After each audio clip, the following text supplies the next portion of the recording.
What I'm going to do today is use my brand new mould that was recommended to me by Claire Holloway. Thank you, Claire. Now, I've been taking lessons from Claire on how to do a technique, which you'll see in a video coming up soon. I'm going to be showing you how to do the marshmallow effect. Now, I know I did a video on this about 2 or 3 years ago, but I thought with this new mould, it would be an ideal opportunity to do a new video on it. And now, because I want these to show off and I'm going to be using these, I'm going to be using the pure Glossy, which I buy in a gallon at a time because it's such good value. I normally have a discount code on it as well, and I'll link that in the description below. But look at this amazing mold. Got a great depth to it, and it's a really nice size actual pieces, which make it ideal for jewellery. So I've got all my resin mixed up now, which is my pure Glossy, and I'm going to be using these 4 moulds here. Now I want to fill these up, but not to the top. I want a good 2mm from the top for these, and you'll see why in a second.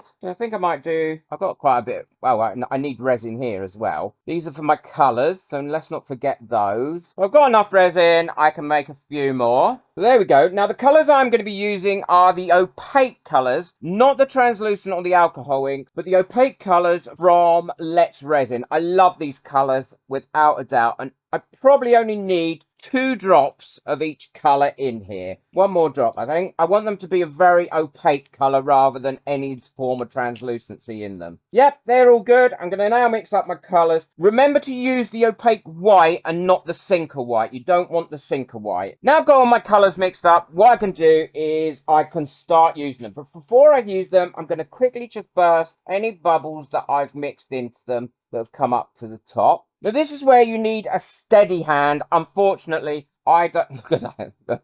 I don't have a steady hand, so you need to be putting in little dots all the way around like this. And if you look back on the video that I made a few years ago, I think I used acrylic paint for that. I can't remember. So you can use different color pigments, but I particularly like the Let's Resin colors. I think they give a great color, and they never affect the resin, obviously, because they're designed for resin. So just give your dots, and you want resin, you want a whole space around them if possible. You see where I've got a space going around all of these. Some of them may merge, but they shouldn't do. Then I'm going to take the pink, or whatever colour you want to use as your next colour. Make sure it's a colour that complements them. And then I'm going to put a dot of that over the top of each one. I'm doing quite well so far. I've made a mess so far, which is very unlike me. Flicked it all over everywhere, or had a tremor and tremored it all over everywhere, which happens more often than I can tell you. So there we go. So that's the pink over there. Oh, let's put that back in where it should be. And now I'm going back over it again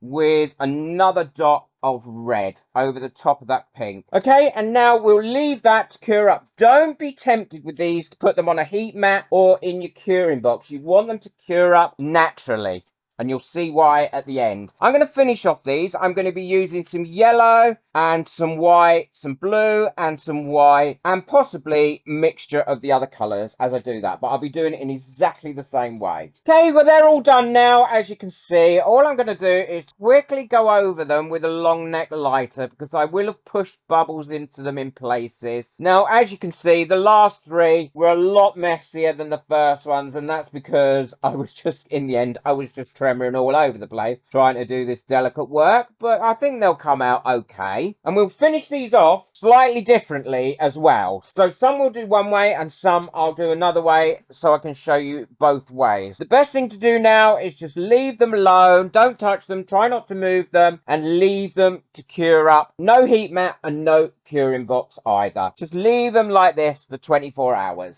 Well, these have been curing overnight now, and they're ready for the final stage. Now, I'm taking these ones out because I'm going to be doing a different backing on these, and I don't want to, by mistake, put the other backing on them. So I'm going to put those to one side. Now I need to do is mix up a little bit of resin, and I'm going to be using the same resin, the pure Glossy, for this. So I've got my resin mixed up now, and what I'm going to do is the backings on these ones and prep those first. What I've got here is some imitation gold leaf, and this again is so cheap to buy. It's so much cheaper than real gold leaf. take that off there like that. And now what I'm going to do is drop that one on there and drop that one on there as well and give them a really good push down. And that gold leaf should stick to that resin fairly well without having to use any glue whatsoever. Move those out the way so I don't get gold leaf all over them. So I've got those covered now, and what I'm going to do is dome them. I'm working on a little bit of cardboard here, really, so I can actually move this once I've done. I'm doming with exactly the same resin as I made these with, because I don't actually want it to be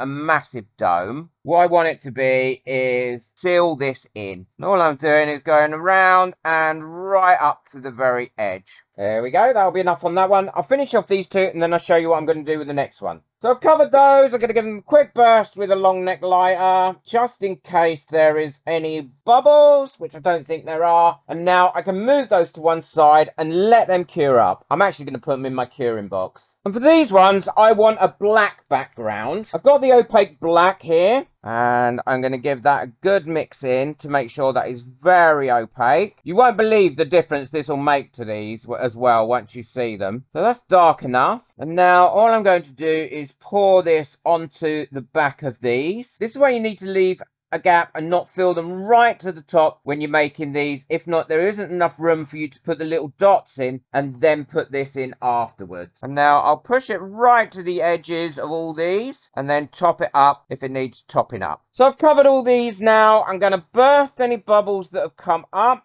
And then I'm also going to put these in my curing box as well, so that I can get these cured within about an hour, hour and a half. These have all cured now. I'm really, as always, quite excited to have a look at them, because you never really know what you're going to get, but they do generally come out very well. Oh, look how pretty that is. Sorry about the reflection in here, but I'm not sure how well that's picking that up. That has come out beautiful. Look at that. It looks like pomegranate seeds, I think. I don't know.